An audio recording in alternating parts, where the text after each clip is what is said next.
Al estudio a Roberto Duque, él es abogado constitucionalista de la UNAM. Roberto, gracias por estar con nosotros. Gracias, Blanca. Oye, pues cuéntanos un poco sobre esta resolución del Tribunal Electoral del Poder Judicial de la Federación de bajar este spot de mexicanos, donde pues los niños protagonizaban a los diferentes candidatos a la presidencia de la República exigiendo una mejor educación. Sí, fíjate que a mí me parece buena la decisión del tribunal. Como estudioso del derecho electoral, creo que era un spot que contravenía la legislación, que contravenía el 41 o contraviene el 41 constitucional, y me parece, por supuesto, además un spot tramposo en ese sentido. Déjenme plantearlo de esta manera, que además es como suelen hacerlo los magistrados. Primero veamos qué dice la ley, el 41 constitucional, o sea, la ley suprema. Luego, ¿qué fue lo que ocurrió? Es decir, analizar el spot y ver si es acorde o no con la disposición de la Constitución. Entonces, la primera cuestión es que el 41 prohíbe de manera muy clara que un particular, ya sea una persona física o una persona moral, una asociación civil, como es el caso, por supuesto una empresa, puedan comprar tiempos en radio y televisión de contenido político, electoral, y dice muy claramente, y que influya en las preferencias electorales, ya sea a favor o en contra de determinada candidatura o partido político. Entonces, ahora veamos cuál es el contenido de ese spot de los niños candidatos. Bueno, si uno lo analiza con detenimiento, el spot va dando una serie de rasgos de la reforma educativa en curso, la del Enrique Peña Nieto, que viene del Pacto por México, en fin, la reforma educativa, ¿no? Por ejemplo, pues señala la preparación de los maestros, la evaluación de los maestros, menciona la frase aprender a aprender, que es una frase que acuñó mucho Aurelio Nuño cuando era secretario de Educación. En fin, están hablando, me parece muy claro, de la reforma educativa que conocemos. Y la frase que realmente constituye el problema viene al final del spot, cuando dice, y es más, se las leo textualmente, dice: piensa bien y elige al candidato que apoye la transformación educativa. No pusieron reforma educativa, pero sí transformación educativa. También hablan de cambio educativo, que no se detenga el cambio educativo. Entonces, bueno, aquí ya es un contenido muy claramente electoral, ¿no? Elige, son elecciones, al candidato que apoye esta transformación. Entonces, es muy ampliamente sabido que López Obrador es el candidato que ha dicho expresamente que va a dar marcha atrás a esa reforma educativa cuyos rasgos se la pasaron describiendo los niños a lo largo del spot. Entonces, por eso es que me parece acertada esta determinación del tribunal, si bien no es la decisión final, pero sí por la urgencia. Lo hicieron en una sesión privada, cosa que también es común cuando el tiempo apremia, y definieron por lo pronto suspender la transmisión de estos promocionales. Son más o menos 100 millones de pesos. Pareciera, por el tamaño de la organización, pareciera increíble que no hubieran tomado en cuenta esto. Claro. Porque así como lo explicaste de manera clara, pues así de sencillo y transparente está la ley. Por supuesto que pensarían que alguien se iba a inconformar, iba a solicitar que lo bajaran, como ocurrió.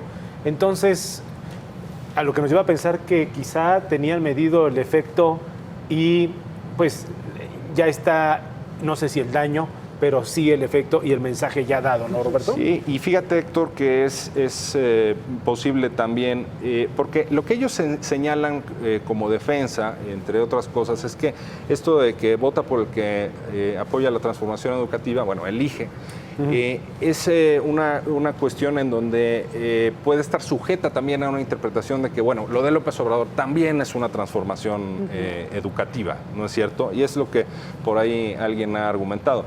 Y yo, por los contenidos que acabo de describir y que están en el spot, creo que claramente no es así. O sea, en el mejor de los casos, concuerdo con María Marván, la académica de la UNAM de Jurídicas, dice, en el mejor de los casos es un fraude acorde a la ley, es decir, buscar la manera pues de burlar ese contenido de la legislación, porque otro dato que conviene yo creo remarcar, Blanca y Héctor, es el propósito de esa ley, ¿no? Digo, nos guste o no, eso dice la Constitución, entonces por lo pronto hay que cumplirla. Y qué bueno que el tribunal decidió esto. Pero, ¿por qué dice lo que dice esa disposición, ese precepto constitucional? Bueno, es un tema de política y dinero. Es decir, que con dinero de particulares no se desbalancee la contienda. ¿A través de qué? De la compra de spots, que además en efecto son muy costosos. No, sí. El tiempo de los promocionales, de los spots que forman parte de la comunicación política es algo que administra el INE y que es por los tiempos que se le otorgan a los partidos, a las candidaturas independientes y tal. Son tiempos, digamos, del Estado. Y se estableció esta prohibición, también es polémica, la prohibición se tomó en 2007, fue la reforma electoral de ese año, pero como quiera que sea, la regla creo que es bastante clara en este caso. Roberto, Mexicanos Primero es la primera vez que hace este tipo de videos difundidos dentro de un proceso electoral, porque me parece que también habían hecho uno hace 6 años, en el 2012. No conozco otros promocionales que haya contratado esta organización y mucho menos a media campaña presidencial, ¿verdad? Hay un antecedente que es importantísimo, que fue en 2006, pero ahí no fue una organización como Mexicanos Primero, que es una asociación civil, sino fue el Consejo Coordinador Empresarial. Claro. En 2006, faltando 15 días para la jornada electoral, comenzó una avalancha de spots, es decir, por lo cuantioso, eran 2 spots hasta donde recuerdo, pero fue muy intensa su difusión en horarios estelares y tal, en televisión. Y esos eran spots que también era bastante claro que iban contra, en ese entonces, el mismo candidato que ahora, López Obrador, porque señalaban que le iba a dar marcha atrás a un modelo económico que nos había, digamos, funcionado como país después de la crisis tremenda de mediados de los 90.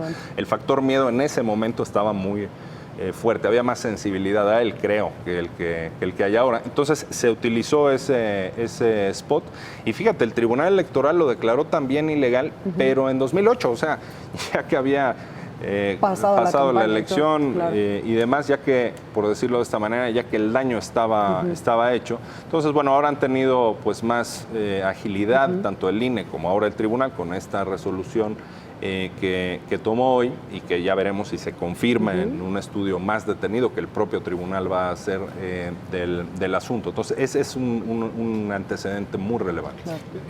Roberto nos acaba de explicar los puntos finos de la ley por cual pues, se definió lo que se definió por parte del tribunal. Yo me quedo con el mensaje. ¿Tú crees, Roberto, que se haya conseguido el objetivo después de que se transmitieron estos mensajes, que era concientizar a la gente, meterles este mensaje en la mente de tengan cuidado, advertencia, los niños los más importantes, lo que ya se avanzó, no podemos destruirlo, en fin. Sin duda. No sé en qué medida, no sé en qué proporción del electorado, pero seguro en alguna funciona el tema de decir, a ver, la reforma educativa es una cosa muy positiva, ahí están los niños diciendo que qué maravilla, que se preparen sus profesores y tal y cual, o sea, lo que se ha implementado por el gobierno federal, y de pronto decir, cuidado, porque si alguien detiene esto, si alguien está en contra de esto, no hay que elegir a ese candidato, es lo que dice el spot de Mexicanos Primero. Entonces creo que sí, no sé en qué grado, pero sí, pues ese era el propósito, me parece evidente, con el que se grabó, ¿no?